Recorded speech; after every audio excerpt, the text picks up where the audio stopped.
Hello and welcome back to another episode of the Red Tinted Glasses podcast. Third one of the week here on the YouTube channel. Second, of course, if you're listening on our audio platforms of choice. Welcome back to the show.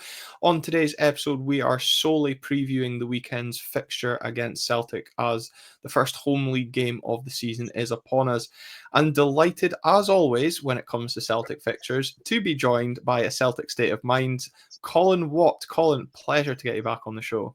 It's great to be back. It's great to see how far the channel's grown, Glen. It's really impressive. We first did this 5 years ago, maybe 5 years ago. It's crazy. I mean, I've definitely got far more grey hairs now. You've not quite got them. Yeah, you're all right. You're fine. But no, I'm looking forward to catching up and let's see what our thoughts are ahead of this weekend's big game. Yeah, well, I suppose getting a Celtic fan on, we've got to start with the 24th of May. Of course, do we have to? I forgot all about it. What happened? Tell me what happened. Don't tell me.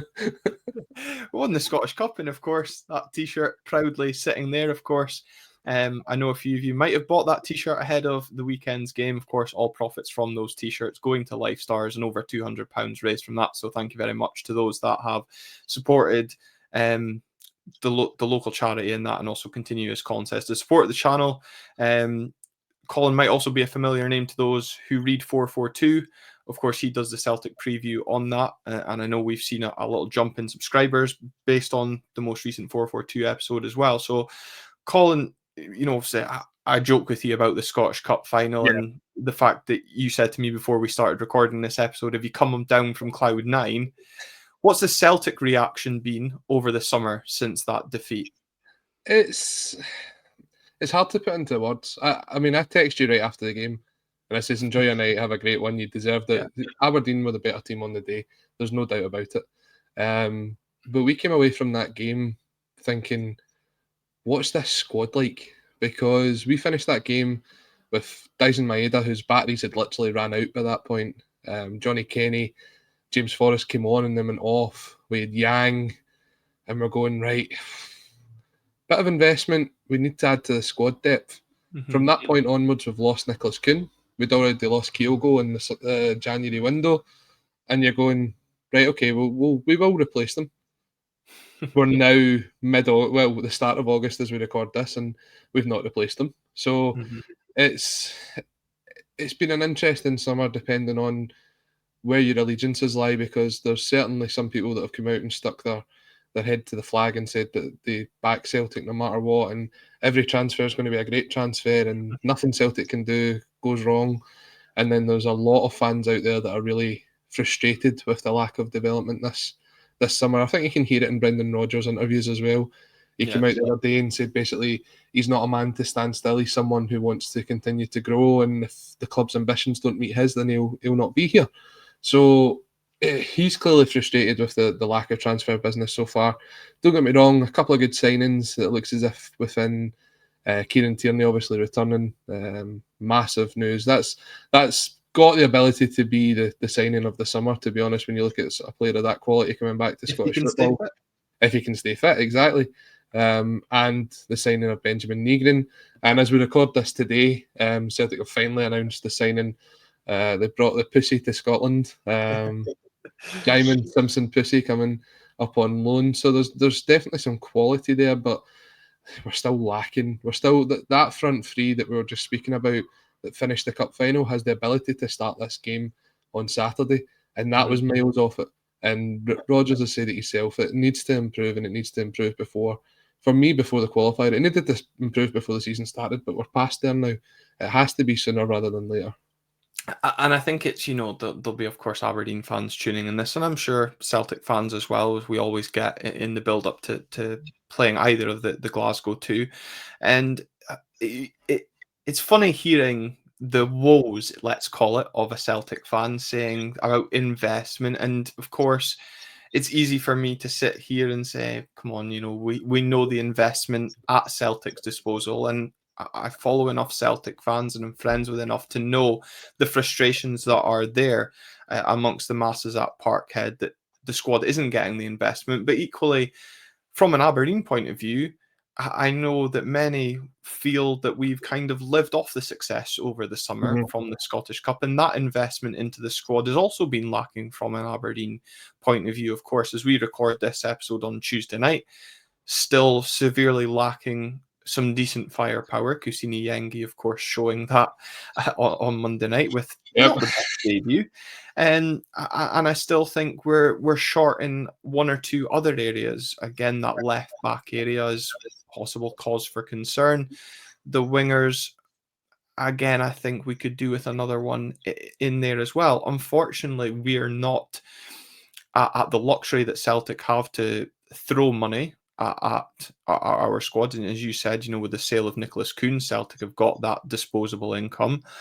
I do think it's funny, you mentioning Kieran Tierney as possibly being the signing of the summer, but then hobbling off injured at the weekend as well. Is he going to be fit for the weekend? Wasn't an injury, it was just cramp. It was just cramp. That's the official word. Whether I believe that or not is another thing, but the official word is it's cramp. So we'll see. I think he'll be fit. Do you think there'll be more incomings at Parkhead before the weekend, or do you think it'll be a case of just that addition that you've already spoken about this week? It's quite interesting. I want to touch on what you just said there about Celtic having this money at their disposal. They do. They have that money.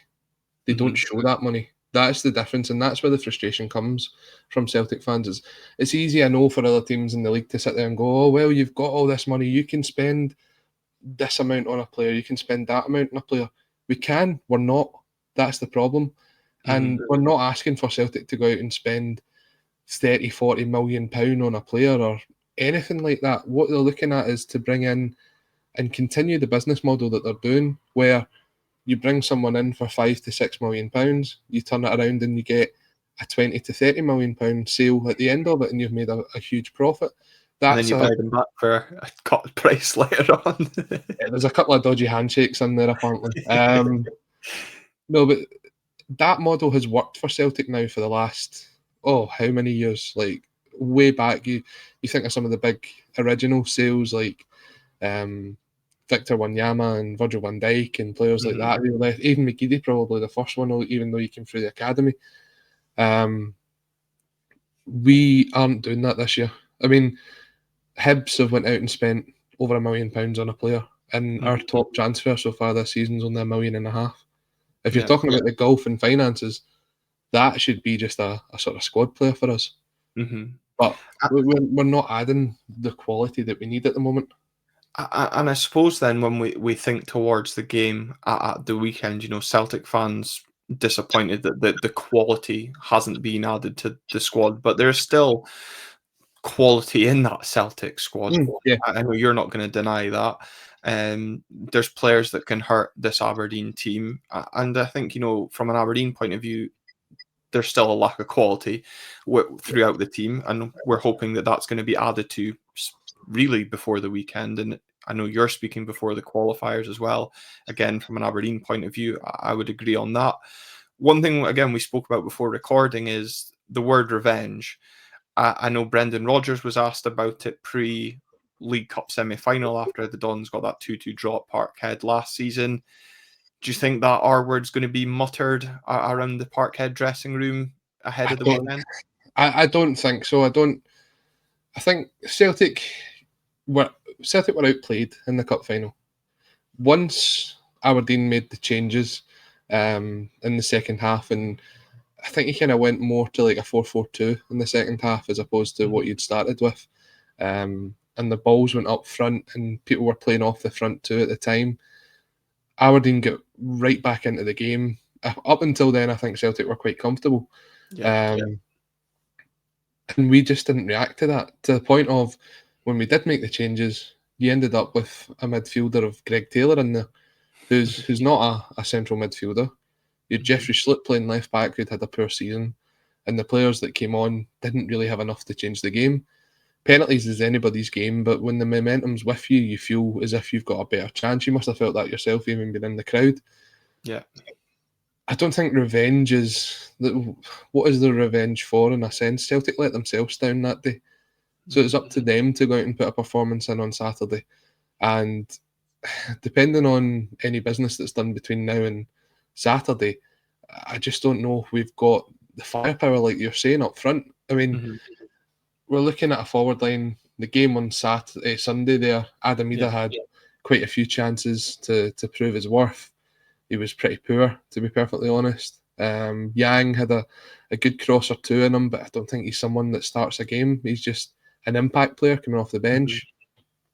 Dyson Maeda was unlike Dyson Maeda on Sunday. He was good, but he wasn't quite there. I think they're still trying to develop that partnership between him and Kieran Tierney, which is understandable. I don't think they've played 90 minutes together yet. So there's still a lot of clicking to be done, but this is a tough game for us. Like, when you look at the fixture list, we've got quite a few away from home to begin with that are quite tricky, and the first one's obviously at Pittodrie. I know you say, as you say, the record up at Pittodrie is pretty good, but you can never rule anything out. I mean, we went up to Pittodrie for that last game up there last year. We made all those changes, and I was fearing the worst, and we came away with a 5-1 win. And there's been other times where like Aberdeen's been really poor, and you've went up there and you've went, right, okay, hard place to go, but we're playing well, and it's been really, really close. And it's just difficult to tell how this game on Saturday is going to go. I don't know. For me, I think Celtic lack the ability to score a couple of goals at the minute. So if Aberdeen get themselves in front, or even if Celtic get in front and Aberdeen equalise, there won't be much in it, I don't think. I think it's the odd goal, and I really doubt Celtic at the minute to score any more than 2 at best. Yeah, and just to confirm, the game's actually on Sunday this weekend. Lunchtime kickoff, just for anybody that's maybe getting confused. I do apologise. I've got a bit of baby brain. We're expecting in a couple of weeks, so I know it's everything's all over the place. Do you know what? I tuned in on Saturday and texted you going, "What's going on?" It's understandable with all the fixtures that are being changed as well recently, and we'll come on to that as well. But I think it's interesting that you say, what do Celtic have, revenge for? I remember after the cup final driving past Parkhead, and of course seeing some of the fans milling about with it, the stage already built to celebrate that treble. And look, I think you're not naive to the fact that there will be a few wind-ups from the cup final, I'm sure, in the pre-match build-up and that as well. And I just wonder, from an Aberdeen point of view, I know disappointingly, obviously, the way we started the season last night, maybe not continuing in the manner, certainly formation-wise, that we approached the cup final, but how much confidence the players and Jimmy Tillene can take from, as you've already highlighted, the performance that we put in. Because I do think we matched Celtic. I will agree that I think you did look comfortable, but I also think Brendan Rodgers got lulled into a false sense of security that the game was won, because I don't think his substitutes were as clinical as the Dons were that day. I think that again comes down to what I was saying though, Glenn. It's like, if that was the other way around and Celtic were chasing that game, would those players have come on and made any impact? And I don't think they would have. And that's the problem, is those players that wouldn't have made the impact and didn't make the impact, as you've seen for that 30 minutes of extra time and however long it was in the second half, is once the game got level. Celtic just couldn't create any clear-cut chances. I think Dyson Maeda was the only one when he went through. I thought not again. and that was it. And he is our main source of attacking threat just now. And if he's not on his game, then you're sitting going, who is going to be that person to come on? Again, there's the unknown qualities. We've obviously brought in Shin Yamada from Japan, and it was interesting on Sunday that he wasn't the one that Brendan turned to. It was Johnny Kenny, who, as everyone's probably seen in the papers, Bolton are pretty much in agreement with Celtic to buy him. It's just coming down to figures. Celtic wouldn't entertain an offer if they wanted to keep him, put it that way. So it is interesting. I know what you're saying about revenge, but I think, Glenn, it's more a fan thing, isn't it? Like the players are going to be completely professional. Like, you know, it's going to be a complete wind up from the Reds up there when you got there. That t-shirt I'm wearing to the game specifically. I'll look out for you. No, but seriously, I think it's more good natured between Aberdeen and Celtic than say Aberdeen and Rangers or Celtic and Rangers. That certainly, and I know between myself and yourself and Paul John as well, it's always good-natured banter, and it's all in good jest as well. And I think, again, speaking about Celtic start to the season, there you said you've got a tough run of away games coming up, starting of course this weekend at Pittodrie. Yep. Aberdeen ourselves have a tough opening set of fixtures. We never do well at Tynecastle, then host yourselves, so potentially going to be rooted to the bottom after a couple of games. Potentially not, of course, if we can take something from this weekend as well. Momentum's a huge thing in football. Celtic got over the line, albeit very much at the end of the game at the weekend against St Mirren. For those of an Aberdeen persuasion that didn't see the game and maybe are taking confidence from the fact that Celtic didn't sweep aside St Mirren, what was that game like from your point of view? It was someone I was listening to Super Scoreboard this morning actually in the gym, and someone was saying it was like an end of season performance, and I actually couldn't agree more with him. It was sort of like right, let's put the effort in, but we'll get there eventually, and we'll close it out. It wasn't like let's go out there and make a statement, which we had the ability to do after Rangers' draw at Fir Park on Saturday. To go out there and really show the gap between the teams, but there wasn't any really. I mean, Celtic huffed and puffed their way through the game. As I said, Adamida didn't have his best performance at all. Missed a couple of big chances. There was one, I don't know if you saw the highlights back, but Rio Hatate hits a deflected shot that comes off the post twice somehow. Comes off the post, hits the keeper, comes off the post again. Callum McGregor's goal ruled out again in the rule book. That's correct. We obviously saw that earlier on last season in the 3-each game at Celtic Park, where I can't remember who scored for yourselves right at the death, but that was ruled out for the handball as well. So, and then Luke McCowan gets the sort of deflected goal to win the game. I think Celtic, as much as they huffed and puffed, the St Mirren goalkeeper never really had a lot of saves to make, and that's probably the thing that frustrates Brendan Rodgers most. And it definitely frustrated the fans there. You could feel as the game was sort of getting on, that sort of joy of being back, which you get for the first game of every season, was starting to wean off, and eventually the goal came, and it was a huge celebration in the stadium, and you think, well, it's 1-0, it's against St Mirren, you should do that, but that's the way the game was going. So hopefully we're able to develop upon that, we're able to grow, but this is a really tough challenge so early in the season for Celtic. And I think, we can relate to that, early first game of the season buzz being weaned off very quickly, of course, based on last night's performance. And, it does feel a daunting task facing a Celtic side, especially, as I've already mentioned, given your record up here. In general, things never seem to go well. We saw that firsthand last season when your B team came up and very much brushed us to one side. But, maybe some encouragement with the fact that there is that early season rustiness. And I do think, clinging on to some optimism, like I did ahead of the cup final, that it might be the perfect time to play you second game of the season. The thing is as well, it's your first home game of the season. So it's the first time for some of these players to play in front of the crowd at Pittodrie. How was your pre-season? I didn't really keep up. So we had a game in Portugal, which we lost 2-0. We beat Cove 2-0, then lost to Fulham and Ipswich, respectively. And how was the performances? What did you think of the games? I thought the Cove game was very classic Aberdeen, all good up until the final third.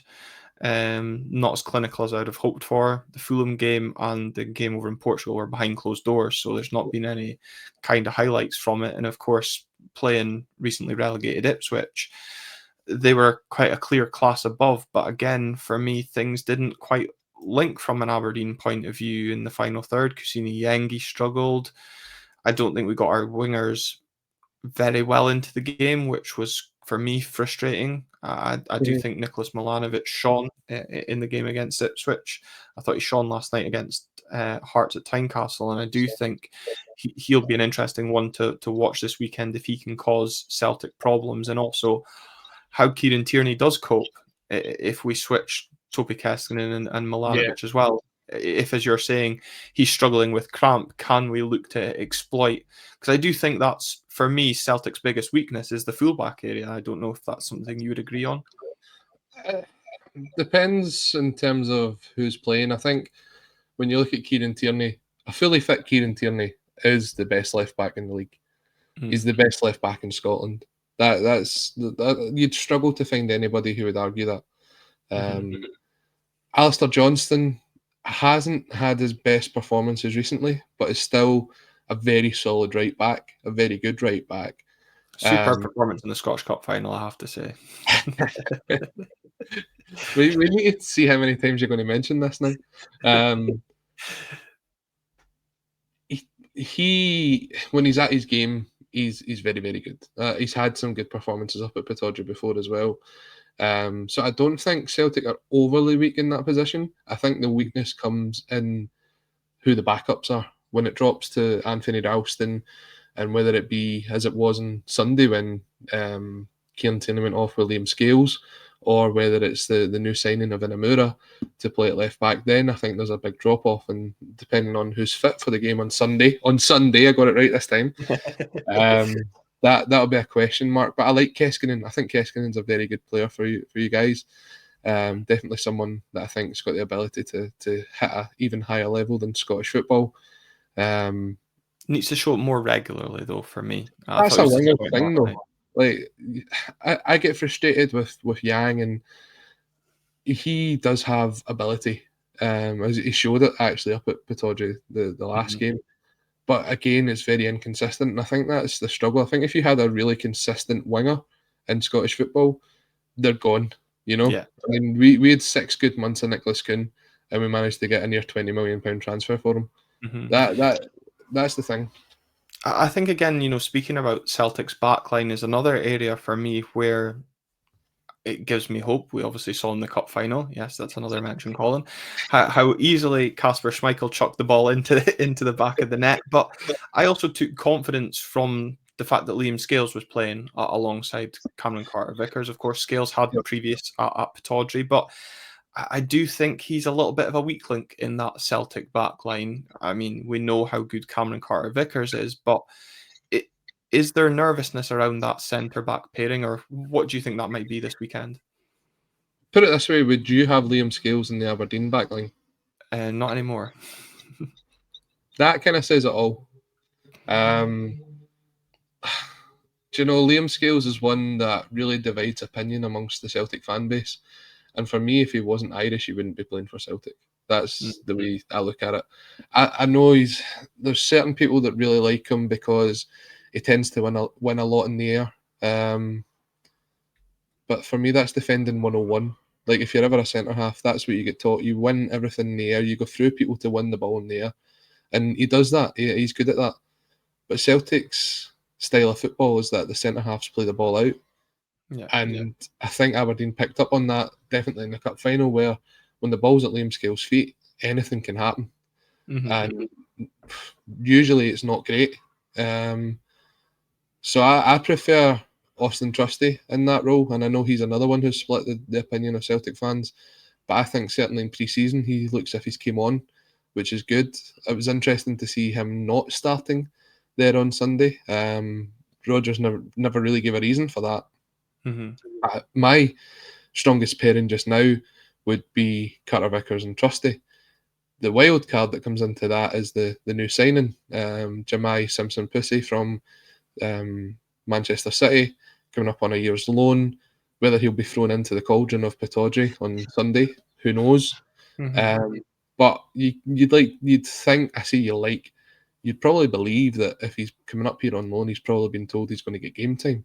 And it's whether it's going to be alongside Carter-Vickers or whether it's going to be sort of replacing Carter-Vickers. That's the one. For me, Carter-Vickers is still the best centre-half at the club. It's just either who partners him or whether we sort of nurse him through, because he's one that's definitely had a lot of injury issues since he's come up here. And I think, as much as I say there's weakness across that Celtic backline from an Aberdeen point of view based on last night, we need to be better in that final third, specifically Yengi in terms of his hold up, his finishing, but the service as well. And I'm looking at the wide players and being able to attack those fullbacks and get balls into the box where we can, of course, not only test the centre back but the goalkeeper as well. Because without testing the backline properly, it's all well and good saying they're gettable, but we need to actually follow through and do that. Again, going back to starts to the season and from an Aberdeen point of view, me saying it's a tough start to the season, we've taken the option to postpone our third league game of the season due to the involvement in the Europa League playoffs. I thought it was because you were coming up against the mighty Ton. I thought No, not at all. No, knowing that you may have a few injuries after that. Hi, we needed a week off after that to recover. Are you surprised Celtic haven't taken up the option to postpone that game, given it was announced today that Rangers and Hibernian will also take up that option should both clubs progress from their upcoming ties the next couple of weeks? I think Rangers will progress as we're recording just now. I think they're 2-0 up in the first leg. So looking at the draw, I thought they would get through anyway. Yeah. I'm not surprised Celtic haven't done it. And again, maybe it's doing Livingston a disservice, but it's a home game at Celtic Park at 3 o'clock on a Saturday. And you're hoping that between now as we're recording and that game, which is 19 days away, that Lawwell's pockets will finally open and some fairy dust will come out and will bring out some new players. And they'll need time to bed in ahead of these fixtures. Now, obviously, it's wedged between the two games. The first leg for us is at home, and then the second leg is away.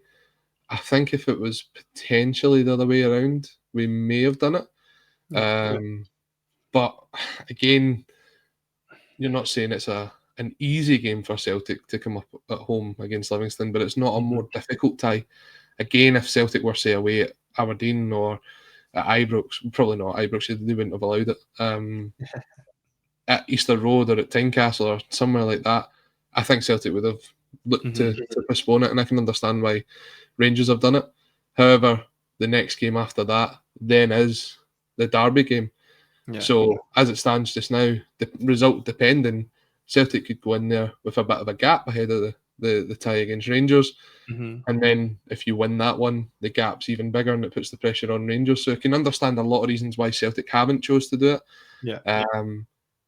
But as I say, I think if it was a harder game, they probably would have done it. Yeah, I wondered as well if it was maybe again, with the greatest respect to who your opponents are in the Champions League, if it was maybe a tougher tie awaiting. Obviously, we saw the result against Bratislava last season, if that maybe had been a factor as well. But I do think it's a good incentive that the league has brought in for this season to allow clubs that luxury, because I know people will debate the coefficient, but I think up until the group stages, it's great to see Scottish teams progress that far. Then I'll enjoy, well, obviously there's one team we'll enjoy regardless, getting pumped before the group stages, but once they get to the group stages, it's fair game. That's terrible on Dundee United. Looking again ahead of the weekend, is there any concern that you have as a Celtic fan going into this game that the Aberdeen team could look to exploit, or from what you've seen of Aberdeen, I know you only watched the last 20 minutes of the game on Monday night, no concerns from a Celtic point of view maybe? It's difficult to sort of judge that off one game. Especially an away game as well, I suppose, as you've already alluded to. And it is a difficult place to go. Hearts are going to challenge for the title this year if you listen to their new minority investor. Hearts have got a fairly decent side. That's a game that should showcase Scottish football, the likes of Hearts and Aberdeen. That is a really tasty game, and obviously you've come off the wrong side of it, but it's one of those games where Hearts took the lead. From what I've seen of it, looked fairly comfortable throughout the game, got the second goal, and then after that Aberdeen sort of struggled to get back in it. There was one, was it Milne at the back post towards the end? I can't believe he never scored that. I thought it was good defending. Whether that would have changed the game or not, I don't know. It's difficult to say for Aberdeen this Sunday.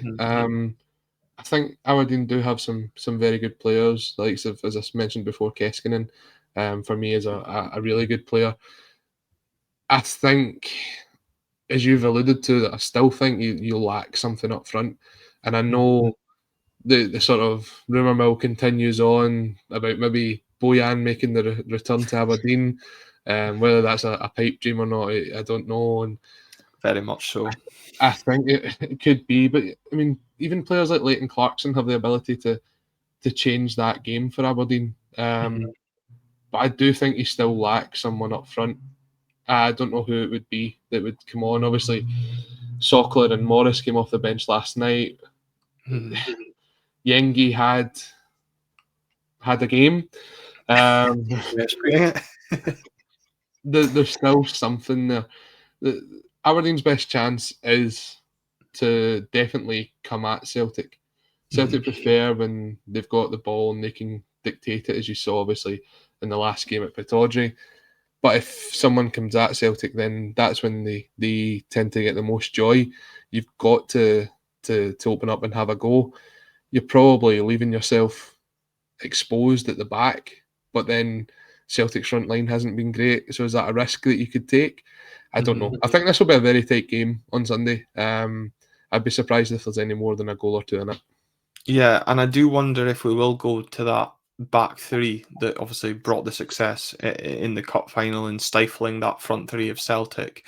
But I do think changes are needed from what we saw on Monday night, especially in that midfield duo. I don't think Nielsen and Clarkson worked. I would personally get Palaversa in there. I wouldn't actually be surprised to see if Nielsen drops out and Shinnie goes in alongside Leighton Clarkson. And we do make a change at left back, whether that's in the shape of Alexander Jensen switching sides and Nicky Devlin then coming in at right wing back. I know, again, based off of last night, some people championing Alfie Dorrington to return to the starting lineup in place of Jack Milne. In the forward line, you're right. I don't think at this moment in time, of course, at time of recording, we're blessed with much option. How fit is Esther Solkler? The fact that he couldn't come on until after we were 2-0 down and Fletcher Boyd comes on in front of him. Was that a statement of intent from Jimmy Tilleen, or is that more about Esther's fitness right now? So it'll be interesting to see if Esther leads the line. I do think his pace and mobility has the ability to cause Celtic's backline more problems. I do think, though, we need to see more from Adil O'Sheesh. I will agree that he has showed good technical ability on Monday night, but in terms of that quality in the final third, I thought was lacking in that link-up play. But again, first game of the season, that will come in time. So interesting as well, though, to hear you say, our best opportunity is to attack that Celtic side. I think classic, that's what we should be doing, especially with it being a home game. But it's one thing I always wonder in these sort of games, especially with it being an early kickoff on a Sunday. Do you expect Celtic to bring the intensity in the opening 5-10 minutes and kind of put a marker down on the game and make life tough for Aberdeen? Because, again, we know what football fans are like. We didn't get the result we wanted last night at Tynecastles. Some players didn't put in the right performance. A bright start from Celtic. It's a packed out Pittodrie this weekend as well. You can get the crowd restless early on. Equally, from Jimmy Tilleen's point of view, I'm sure he'll want the fast start, get the crowd, which I'm sure will be fired up regardless. I've got the table booked in Mac Cameron's at 10 in the morning, so a few early morning swift ones to get me ready for the game. But is it about who starts the brightest? Probably, yeah. And the one thing I've noticed about Aberdeen when they come up against Celtic, certainly under Jimmy Tilleen, apart from that game at Celtic Park, the 3H game we spoke about earlier, Aberdeen have really stood off Celtic. And I don't think it's gave them a lot of joy.